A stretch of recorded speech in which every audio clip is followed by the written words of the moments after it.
In part one, we were looking at English Canada and the basic way of life in the English-speaking parts of Canada was brought by hundreds of thousands of settlers from England, Wales, Scotland, and Ireland.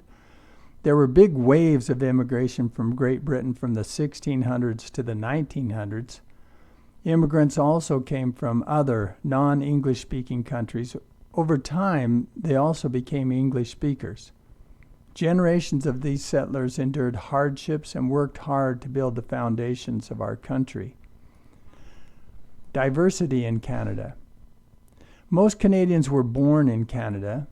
This has been true since the 1800s. However, Canada is often called a country of immigrants because millions of immigrants have come to Canada to build new lives and to help build a country.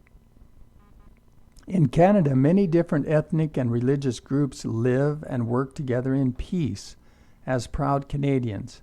The largest groups are English, French, Scottish, Irish, German, Italian, Chinese, Aboriginal, Ukrainian, Dutch, South Asian, and Scandinavian. Since the 1970s, most immigrants have come from Asian countries.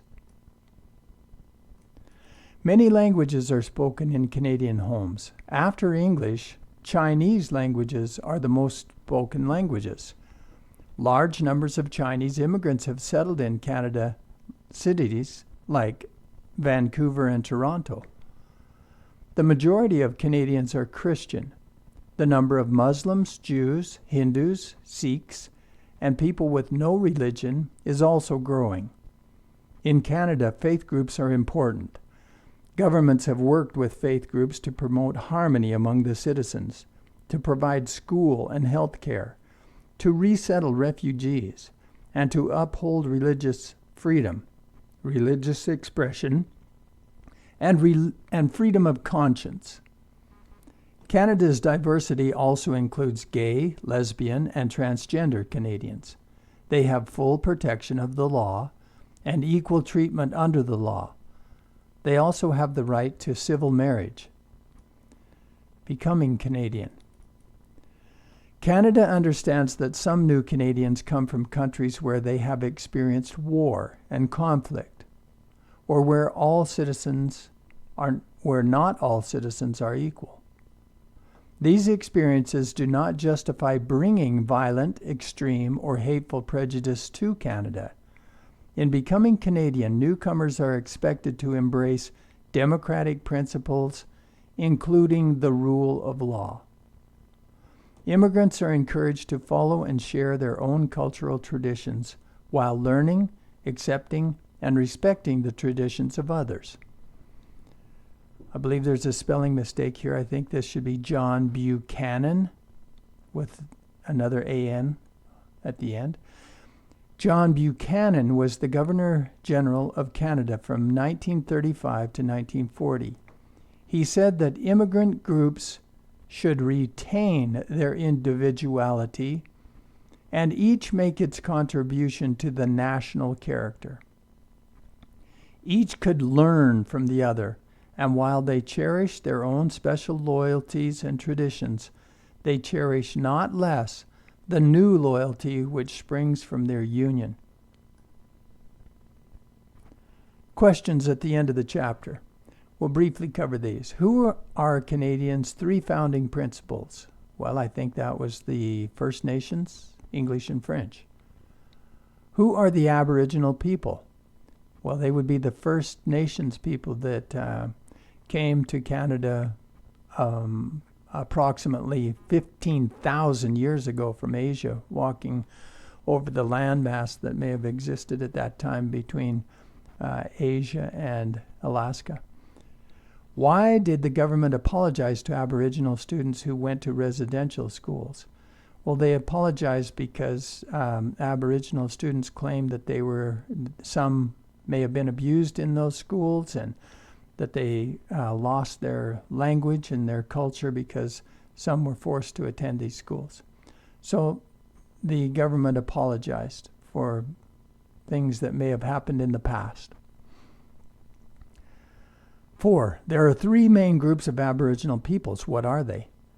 That would be the first group are use the old term Indian or First Nations, and then Métis, which have Aboriginal and French or English mixed heritage. In other words, intermarrying between Europeans and First Nations. Those are the Métis. And the Inuit are those peoples that live far in the north of Canada.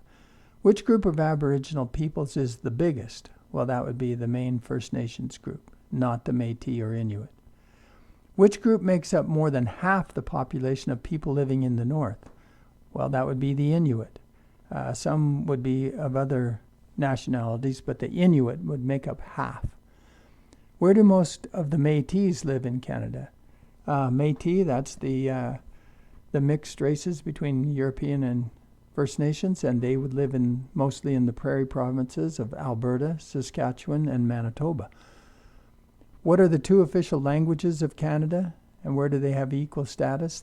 The two official languages are French and English, and they have equal status in all federal government offices.